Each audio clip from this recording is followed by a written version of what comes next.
Hello. We are going over the 324 biblical prophecies that prove Jesus is the Messiah. You are watching this on the Halachgoy channel of YouTube. I'm a Halachgoy, and you can be one too. 324 biblical prophecies that prove Jesus is the Messiah.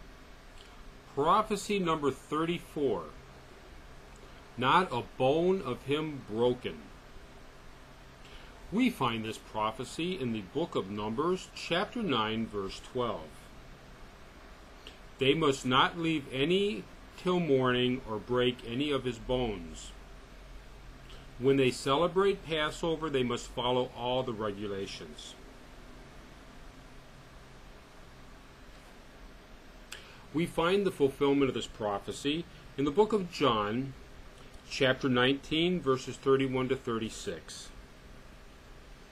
Now it was the day of preparation, and the next day was to be a special Sabbath, because the Jews did not want the bodies left on the crosses during the Sabbath. They asked Pilate to have the legs broken and the bodies taken down.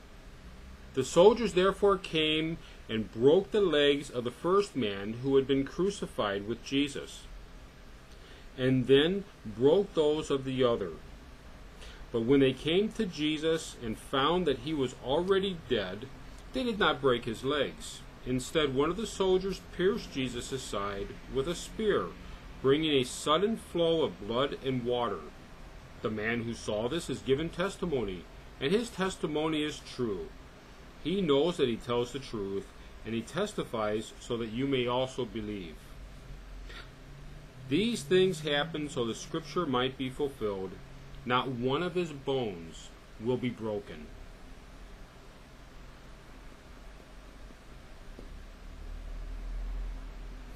This is the third time in a very short, the beginning of the list here of biblical prophecies, that the Hope of Israel mission has repeated the prophecy, not one of his bones will be broken.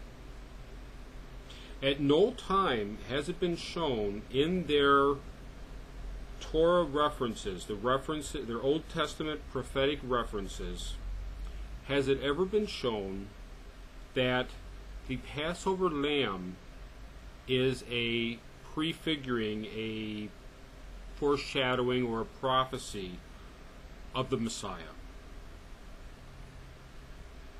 The only writer of the New Testament that put a lot of effort into showing Jesus as a Passover lamb was the Apostle John. He starts his gospel speaking of Jesus being the Passover lamb. He ends his gospel speaking of Jesus being the Passover lamb. He also says that somebody saw this and was telling the truth. Of course, that's the Apostle John's literary style of referencing himself. He never spoke of himself as himself. He always spoke of himself in the third person. He spoke of himself as being the Apostle John loved. None of the other apostles, when they wrote their Gospels, ever talked about him being the Apostle John loved. And none of the other apostles ever talked about this activity on the cross that John feels so secure actually happened.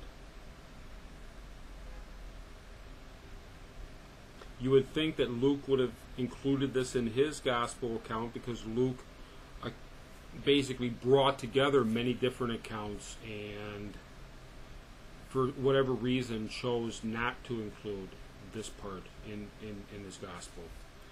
I'm not sure what to do with this. If Jesus was a Passover lamb, it's not explained in any clear way except just simply saying that it's so. Elsewhere, Jesus is referred to as sort of the Yom Kippur scapegoat. Other times he's referred to as a generic sacrifice. As was shown in the book of Leviticus, none of the sacrificial systems were followed properly in Jesus' execution. And there's not a whole lot we can do with this.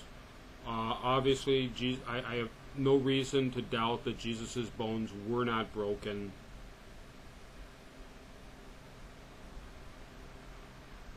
but it really doesn't, that information really doesn't lead to anything.